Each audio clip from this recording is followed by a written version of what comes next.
every generation grows up in a different world.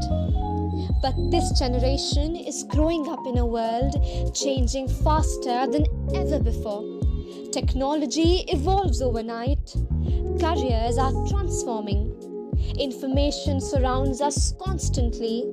And students today are learning to navigate uncertainty long before adulthood even begins. So, an important question emerges. Is education evolving fast enough for the future that students are already living in? At City Montessori School, Vision 2028 is an attempt to explore that question differently.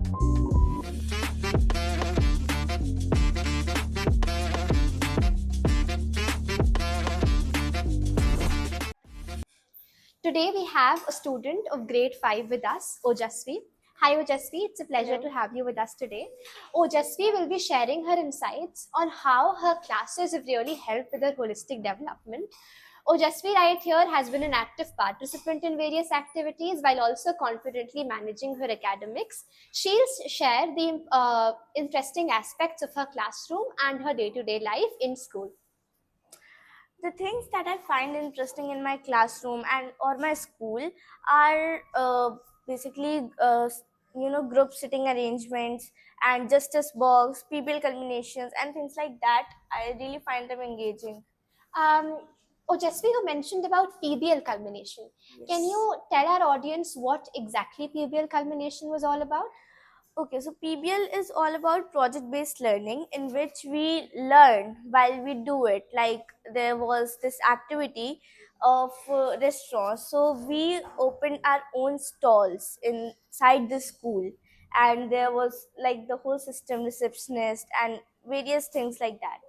Wow, that must have been very interesting then. Yes.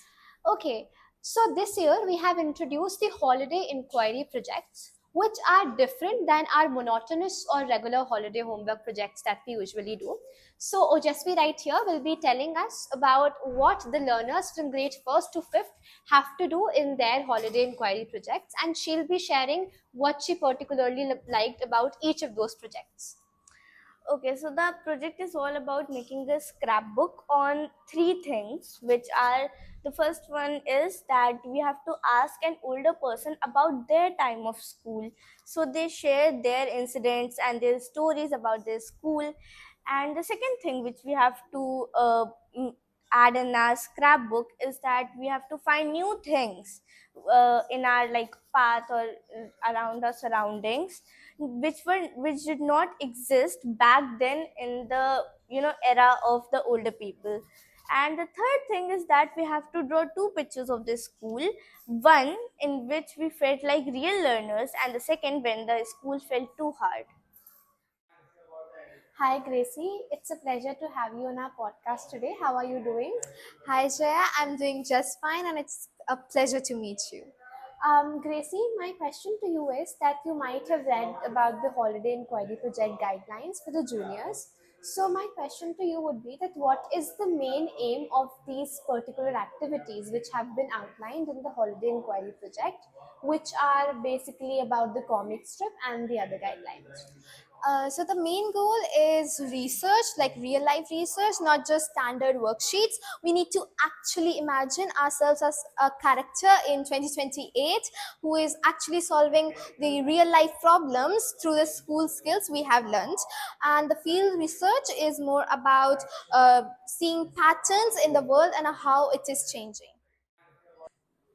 Gracie, for the research project, who should the students talk to and what kind of questions should they ask? So the students need to talk to people aged 18 to 30 around from their surroundings like family and neighbor. They should ask questions like how do they think that their lifestyles has changed since the last few years, and what school skills do they use right now and what schools can do better, and what are their advices for the school designing its future. So, Gracie, how will this inquiry help schools learn that what students really want in their education process? So we present our findings to a small groups and our reflections are read by the principals. So our findings don't go to waste. They are actually used for the Vision 2028 on how we lay the foundation on what we actually need and see.